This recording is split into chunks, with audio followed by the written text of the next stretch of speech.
എല്ലാവർക്കും news first മലയാളത്തിന്റെ പുതിയൊരു വീഡിയോയിലേക്ക് സ്വാഗതം. ക്രിക്കറ്റ് വാർത്തകൾ ആദ്യമേ അറിയാൻ ഈ ചാനൽ മറക്കാതെ സബ്സ്ക്രൈബ് ചെയ്യുക. T20 ലോകകപ്പിൽ അഫ്ഗാനിസ്ഥാനെതിരെ ഇന്ത്യക്ക് തകർപ്പൻ വിജയമായിരുന്നു. ഒരിക്കൽ കൂടി ഇന്ത്യൻ ബൗളേഴ്സിന്റെ കരുത്ത് തെളിയിച്ച മത്സരമായിരുന്നു ഇന്നത്തേത്. ടോസ് നേടി ആദ്യം ബാറ്റിംഗിനിറങ്ങിയ ഇന്ത്യ 20 ഓവറിൽ 8 വിക്കറ്റ് നഷ്ടത്തിൽ 181 റൺസാണ് എടുത്തത്. മറുപടി ബാറ്റിംഗിനിറങ്ങിയ അഫ്ഗാനിസ്ഥാന് ലക്ഷ്യത്തിൽ എത്താൻ സാധിച്ചില്ല. മത്സരശേഷം ഇന്ത്യൻ ക്യാപ്റ്റൻ രോഹിത് ശർമ്മ പറഞ്ഞത് ഇങ്ങനെയായിരുന്നു: വളരെ മികച്ച ഒരു മത്സരമായിരുന്നു ഇന്നത്തേത്. ഇന്ന് വിജയിക്കാൻ കഴിഞ്ഞതിൽ നല്ല സന്തോഷമുണ്ട്. സൂപ്പർ 8 പോരാട്ടങ്ങൾ വിജയത്തോടെ തുടങ്ങണം എന്ന് തന്നെയായിരുന്നു ഞങ്ങളും വിചാരിച്ചിരുന്നത്. അത് നടക്കുകയും ചെയ്തു. ഇന്നത്തെ വിജയം ഞങ്ങൾക്ക് അർഹിച്ചത് തന്നെയാണ്. സൂപ്പർ 8 പോരാട്ടങ്ങൾക്കായി മികച്ച തുടക്കമാണ് കിട്ടിയിരിക്കുന്നത്. ഇപ്പോലെ തന്നെ മുന്നോട്ട് പോകാൻ കഴിയുമെന്ന് പ്രതീക്ഷിക്കുന്നു.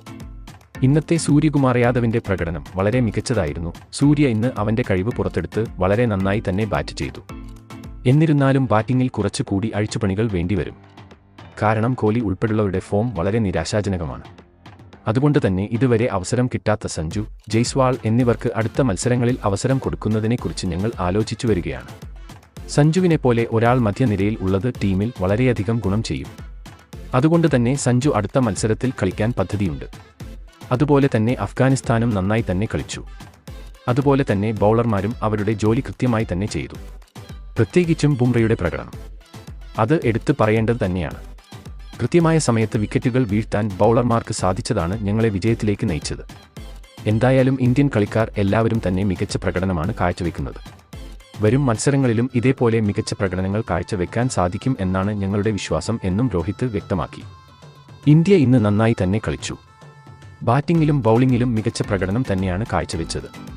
സൂര്യകുമാർ യാദവിന്റെ മികച്ച പ്രകടനമാണ് ഇന്ത്യയെ 181 എന്ന ടോട്ടലിലേക്ക് എത്തിച്ചത്. അതുപോലെ തന്നെ തുടക്കത്തിലെ വിക്കറ്റുകൾ വീഴ്ത്താൻ സാധിച്ചതും ഇന്ത്യയെ വിജയത്തിലേക്ക് എത്തിച്ചു. എന്തായാലും ഇനിയുള്ള മത്സരങ്ങളിലും ഇതുപോലെ മികച്ച പ്രകടനം കാഴ്ചവെക്കാൻ സാധിച്ചാൽ ഇന്ത്യക്ക് ഈ വേൾഡ് കപ്പ് സ്വന്തമാക്കാൻ കഴിയും. ജൂൺ 22-ന് ബംഗ്ലാദേശുമായിട്ടാണ് ഇന്ത്യയുടെ അടുത്ത പോരാട്ടം. ആരാകും ആ മത്സരത്തിലെ വിജയി എന്ന് കാത്തിരുന്ന് തന്നെ കാണാം. അപ്പോൾ ഇതുപോലെ ക്രിക്കറ്റ് വാർത്തകൾക്കായി ഈ ചാനൽ മറക്കാതെ സബ്സ്ക്രൈബ് ചെയ്യുക.